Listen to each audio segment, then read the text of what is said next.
Hello students. Students, this is the second part of the first chapter, class 11th, UP board, the portrait of a lady.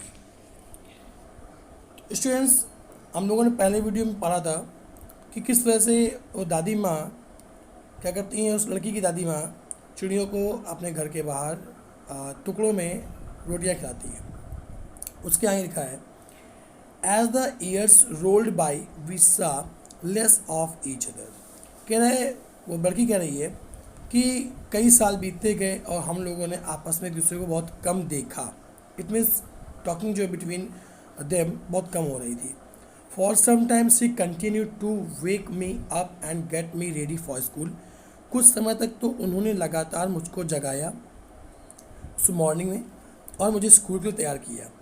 When I came back she would ask me, जब मैं वापस आती तो सी would ask मी, मुझसे पूछा करती what the teacher had taught me, कि अध्यापक ने मुझे क्या पढ़ाया।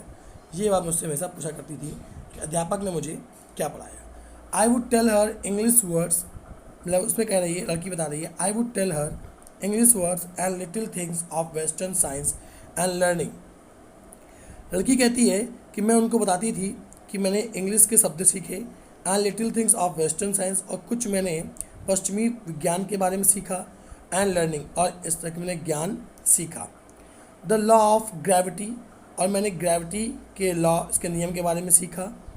और लिखा है अर्चीमेंट्स प्रिंसिपल, और महंत के जो सिद्धांत होते हैं मैंने वो सब सीखे। The word being around acts, और संसार की कई चीज़ों के बारे में मैंने सीखा। लड़की ये बात अपनी दादी को बताती है। दिस मेड हर अनहैप्पी, और इस बात ने दादी को अप्रसन्न कर दिया। She could not help me with my lesson, वह मेरी शिक्षा में मेरी कोई मदद नहीं कर सकती थी। She did not believe in the things they taught at English school and was distressed that there was no teaching about God and the scriptures. अब उसमें लड़की बता रही है कि उनकी दादी बिलीव नहीं करती थी, यकीन नहीं करती थी, और इन चीज़ों में जो मुझे सिखाया जा रहा था school, they taught at English school, जो मुझे इंग्लिश स्कूल में मेरे टीचर सिखा रहे थे उस पर दादी भरोसा नहीं करती थी। और वॉज डिस्ट्रेस्ड, और दादी बहुत परेशान थी, दैट कि देयर वॉज नो टीचिंग, मुझे सिखाया नहीं जा रहा था अबाउट गॉड एंड स्पिरिचुअल्स, यानी मुझे भगवान के बारे में और ज्ञानेंद्रियों के बारे में मुझे नहीं सिखाया जा रहा था। इस बात से दादी परेशान थी। वन डे, एक दिन, I announce that we were being given music lesson, और एक दिन मैंने घोषणा की that we were being given music lesson, कि मुझे अब क्या दिया जाएगा, मुझे म्यूजिक लेसन यानी म्यूजिक का भी ज्ञान दिया जाएगा। ये बात मैंने एक दिन दादी से बताई। उसके बाद सी वॉज वेरी डिस्टर्ब्ड, वह बहुत परेशान हो गई। टू हर, उनके लिए, म्यूज़िक हैड लेव्ड एसोसिएशन, म्यूज़िक जो था वो ठरकी लोगों से जुड़ा हुआ था। उनका मानना था लिव्ड मतलब हो गया ठरकी, और एसोसिएशन मतलब हो गया उनसे जुड़ा हुआ। तो कह रहा है कि जो म्यूज़िक था वो ठरकी लोगों से जुड़ा हुआ है, ऐसा दादी का मानना था। It was the monopoly of harlots and beggars and not meant for gentle folk. अब उस दादी कह रही हैं, दादी का मानना था कि मोनोपोली यानी कि एकाधिकार है ऑफ हॉर्लोड्स, यानी जो वैश्या लोग होती हैं, एंड बेगर्स, और जो भिखारी होते हैं, तो म्यूज़िक में केवल उनका अधिकार है, यानी केवल भिखारी लोग गीत गा सकते हैं और जो वैश्या लोग होती हैं वो गीत गा सकते हैं। नॉट मीन्ड फॉर जेंटल फोक, कुलीन समाज के लिए ऐसा कुछ भी नहीं है, यानी कुलीन समाज के लिए म्यूज़िक नहीं होता। सी सेड नथिंग, उन्होंने कहा तो कुछ भी नहीं, but her silence meant disapproval, लेकिन उनकी शांति ने नकारापन दिखाई पड़ रहा था, यानी वो नकार रही थी हमारे प्रस्ताव को। She rarely talk to me after that, और उन्होंने उसके बाद मुझसे बहुत कम बातचीत की, यानी उसके बाद वो मुझसे बातचीत करना पसंद कम करने लगी। मतलब एक्चुअल में वो मुझसे नफरत नहीं कर रही थी, लेकिन वो थोड़ा सा नाराज़ हो गई थी। When I went up to university, जब मैं यूनिवर्सिटी गई, I was given a room of my own, मुझे मेरे स्वयं का एक कमरा दे दिया गया। The common link of friendship was snapped, और जो हमारे बीच का जो मित्रता का साधारणता एक लिंक था, जुड़ाव था मेरे और दादी के बीच में, वो थोड़ा सा स्नैप खराब हो गया, चूँकि मुझे अलग कमरा मिल गया था। My grandmother accepted her seclusion with resignation, मेरी माता जी ने, मेरी दादी माँ ने स्वीकार की अपनी एकांत, यानी रिस्क्रेशन मन हो गया एकांत, उन्होंने अपना एकांत स्वीकार किया और रिग्रेशन यानी इस्तीफा के साथ, यानी उन्होंने मेरी दोस्ती को इस्तीफा दे दिया और एकांत अपना स्वीकार कर लिया। She rarely left her spinning wheel to walk to talk to anyone. वो किसी से बात करने के लिए बहुत कम अपने व्हील को चलाती थी, यानी जिसमें बैठती थी स्पिनिंग व्हील चेयर जो है उसको बहुत कम चलाती थी दूसरों से बात करने के लिए। मैंने कहीं भी बात करने की बहुत कम जाती थी। फ्रॉम सनराइज टू सनसेट, सूर्य उदय होने से लेकर सूर्य अस्त तक, she sat by her wheel spinning and reciting prayer. सुबह से लेकर रात तक वो अपनी व्हील पर ही बैठी रहती थी और प्रेयर सुनाया करती थी। रिसिटिंग मैंने सुनाना, वह अपनी प्रेयर सुनाया करती थी।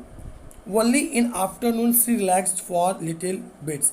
वो क्या करती थी कि only in the afternoon she relaxed for a while to feed the sparrows.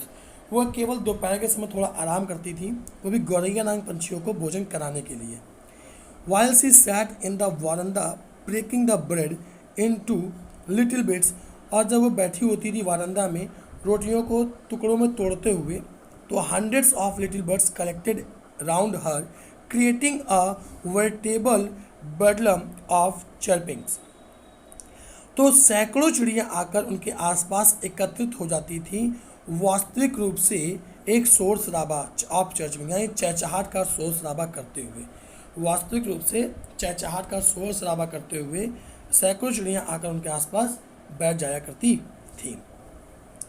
अब उसके बाद बच्ची बता रही है, some came and pressed on her legs, कुछ आती थी और उनके पैरों के पास आकर बैठ जाती थी।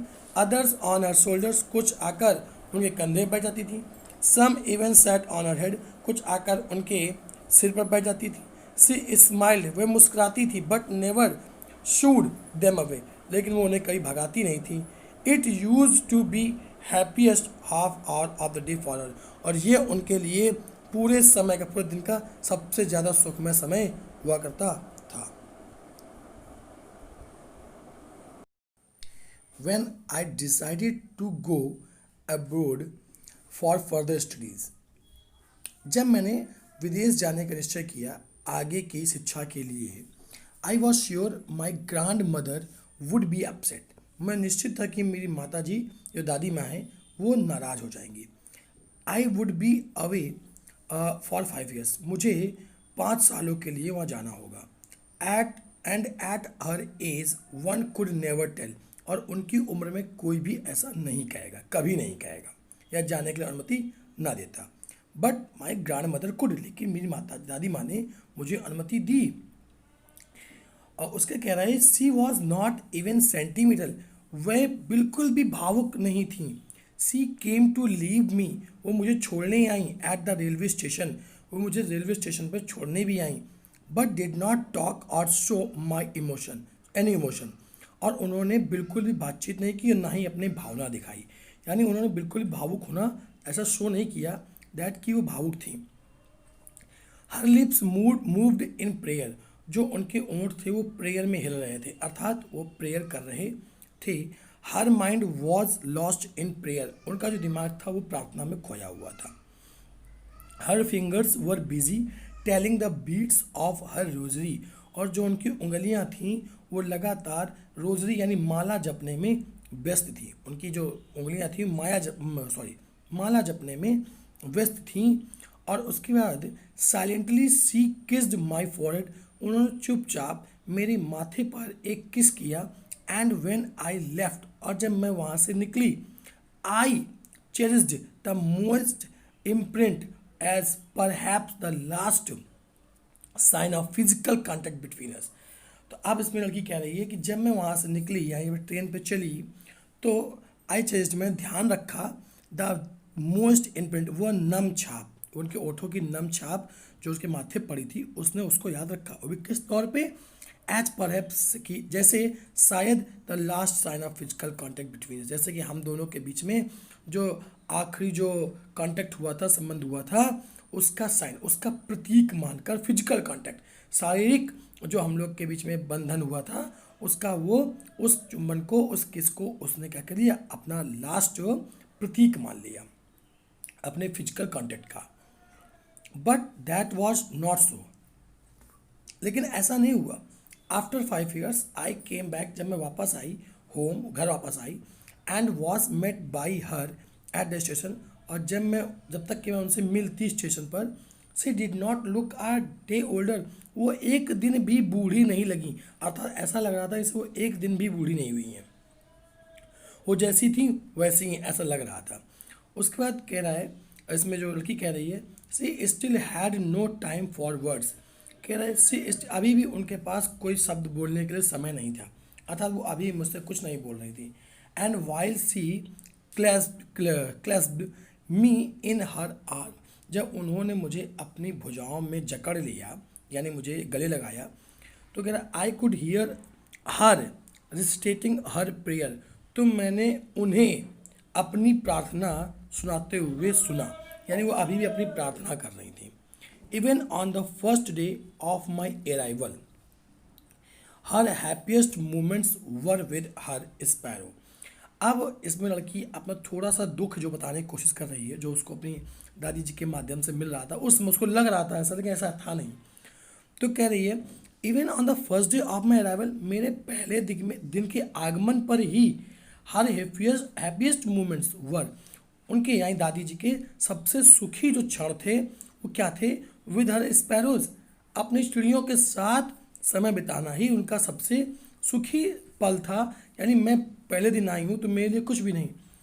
whom she fed longer and with frivolous rebukes, और कह रहे जिनको वो लंबे समय से भोजन कराती थी, उन चिड़ियों के साथ समय बिताना ही उनका सबसे अच्छा समय था, जिनको वो लंबे समय से भोजन करा रही थी, और उन्हें हल्का सा, लिखा है फ्रिवलियस, यानी हल्का सा रिब्यूक्स, उनको बुरा भला भी कह रही थी उन चिड़ियों को।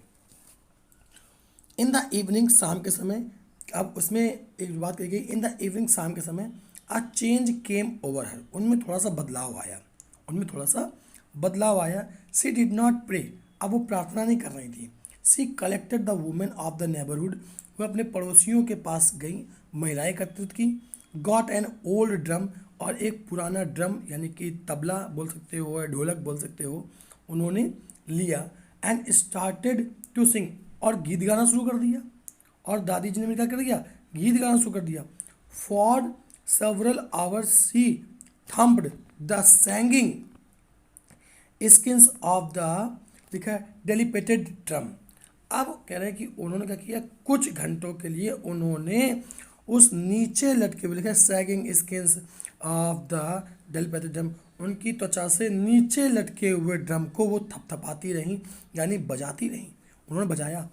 And सैंग of the home coming of warriors, और जो योद्धा लौट के आते हैं उनके लिए जो गीत गाया जाता है, उन्होंने लौट के आने वाले योद्धाओं वाला गीत भी गाया, चूँकि मैं वापस आई थी तो उन्होंने गीत गाया। और उसके बाद अब लड़की कह रही है, we had to persuade her to stop to avoid over staring. अब लड़की इसमें अच्छी बात कह रही कि हमने उनको मनाने की कोशिश की, रोकने के लिए, टू अवॉइड थकावट, कि जो थकावट को वो अवॉइड कर रही हैं, जो उनको थकावट हो रही है उसको अवॉइड कर रही हैं, तो उस अवॉइडेंस को रोकने के लिए हमने उनको मनाया कि मतलब इतना मत थको। That was the first time, ये पहली बार था, सिंस आई हैड नोन हर, जब मैंने जाना, दैट कि सी डिड नॉट प्रे, कि वो प्रार्थना करती नहीं थी, कि मैं जाना वो प्रार्थना नहीं करती थी, वो एक्चुअली गीत गाया करती थी, वो प्रार्थना नहीं करती थी। The next morning she was taken ill, अगली सुबह वो थोड़ी बीमार हो गई। It was a mild fever, उन्हें हल्का सा फीवर बुखार आ गया था। एंड डॉक्टर टोल्ड अस, और डॉक्टर ने कहा हमसे, दैट इट वुड गो, ये जल्दी ही या शीघ्र ही चला जाएगा, इन बुखार समाप्त हो जाएगा। बट माई ग्रैंड मदर, लेकिन जो मेरी ग्रैंड मदर थी वो थॉट डिफरेंटली, वो थोड़ा अलग सोच रही थी। सी टोल्ड अस, उन्होंने हमसे कहा, दैट की हर एंड वॉज नियर, उनका अंत नज़दीक आ गया। सी सेड दैट, उन्होंने कहा, since only a few hours before the close of the first chapter of her life, उन्होंने हमसे कहा कि कुछ घंटे पहले ही उनके जीवन का पहला चैप्टर समाप्त हो चुका था। मतलब बच्ची को पालना चाहती थी और बच्ची के लिए कुछ करना चाहती थी, वो सब हो चुका था, तो वो उनका पहला चैप्टर खत्म हो गया था, ऐसा वो कुछ कहने की कोशिश कर रही थी। She had omitted to pray, she had omitted to pray. अब इसमें जो लड़की बता रही है दादी जी के बारे में, तो वो कह रही है she had omitted to pray, उन्होंने प्रे करना, प्रार्थना करना छोड़ दिया था। मतलब उन्होंने कहा कि मेरा आखिरी समय आ गया है, तो उन्होंने प्रार्थना करना छोड़ दिया था। She was not going to waste any more time talking to us, वो बिल्कुल भी समय बर्बाद नहीं करना चाहती थी मुझसे या हमसे बात करने के लिए, यानी हमसे बात करने के विषय में वो बिल्कुल भी समय बर्बाद करना नहीं चाहती, वो चाहती थी सिर्फ हमसे बात करें, समय बर्बाद बिल्कुल ना हो, इसलिए उन्होंने प्रार्थना छोड़ दी थी। वी प्रोटेस्ट, हमने विरोध किया, हमने विरोध किया, but she ignored our protest, लेकिन उन्होंने हमारे विरोध को इग्नोर कर दिया, नज़रअंदाज कर दिया। यानी हम लोग कह रहे थे कि शांत हो जाइए दादा, इतनी दादी बात ना करो, लेकिन उन्होंने नज़रअंदाज कर दिया। सी ले पीसफुली इन बेड, वह बेड में लेटी रहीं या लेट गई, praying and telling her beds, प्रार्थना करते हुए, और हर बेड्स, और वह अपने वो जो दादी थी वो क्या, वो प्रार्थना करते हुए चुपचाप अपने बीट्स, अपनी कहानियाँ सुनाते हुए लेट गई।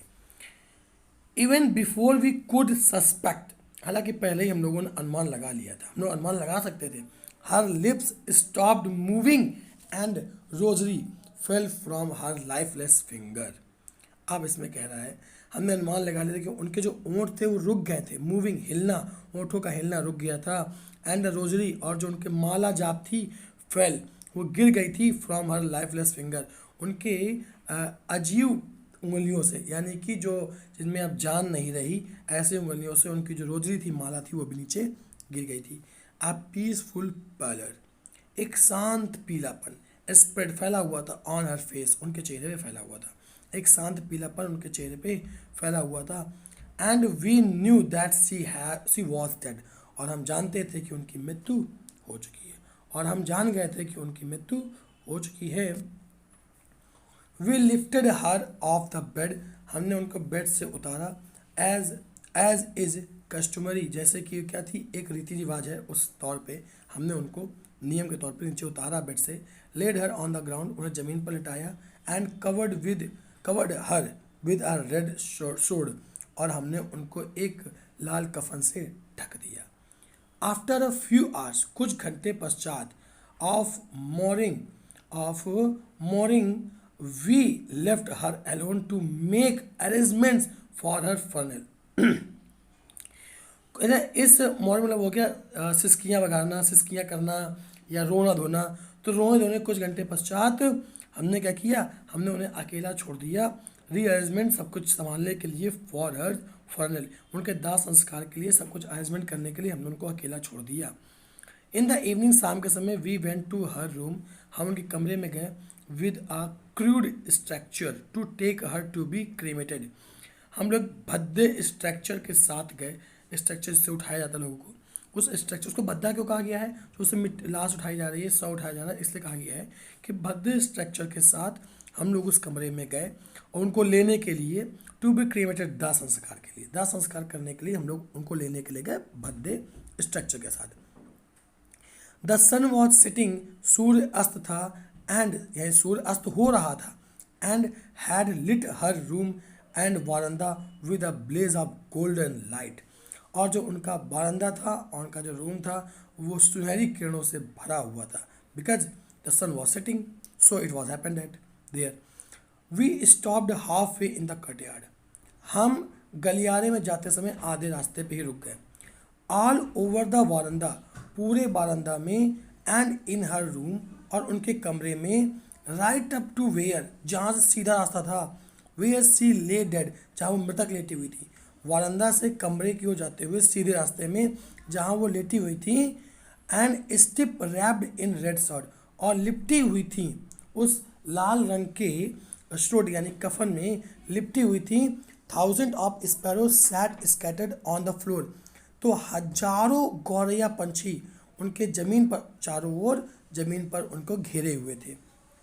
देयर वॉज नो चिरपिंग, वो हल्की सी भी चहचहाट नहीं कर रही थी, यानी बिल्कुल भी नहीं चहचहा रही थी।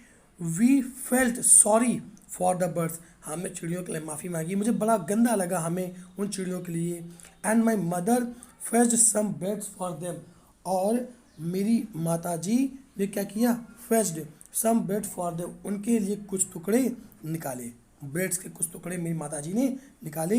सी broke it into little crumbs, और उन्होंने उनको रोका लिटिल क्रम्स के लिए, the way my grandmother used to, यानी कि छोटे छोटे टुकड़े उनको देने लगी मेरी माताजी, जिस तरह मेरी दादी माँ दिया करती थी। And threw it to them, और उनके सामने फेंक दिए। The sparrow took no notice, और पंछियों ने बिल्कुल भी ध्यान नहीं दिया। ऑन द ब्रेड, उन टुकड़ों पे जो रोटी के टुकड़े पड़े हुए थे, उन पंछियों ने बिल्कुल भी ध्यान नहीं दिया। When we carried my grandmother's corpse off, जब मैं अपनी माता जी के कर्ब्स को, अर्थी को ले जा रहे थे हम लोग। दे फ्लू अवे क्वाइटली, वो भी चुपचाप उड़ गई। नेक्स्ट मॉर्निंग, अगली सुबह, the sweeper set the bread crumbs into the dustbin, और अगली सुबह स्वीपर ने, सफाई करने वाले सफाई कर्मचारी ने, उन सारी रोटी के टुकड़ों को डस्टबिन में डाल दिया। तो students, it was a very interesting, a very unique story told by a granddaughter for his grandmother, for her grandmother. तो स्टूडेंट्स, आप लोग के यदि कोई डाउट्स होता है तो please go doubt section and वहाँ जाके बताइए, जो भी प्रॉब्लम होती है मैं उसको सॉल्व करूँगा। ओके।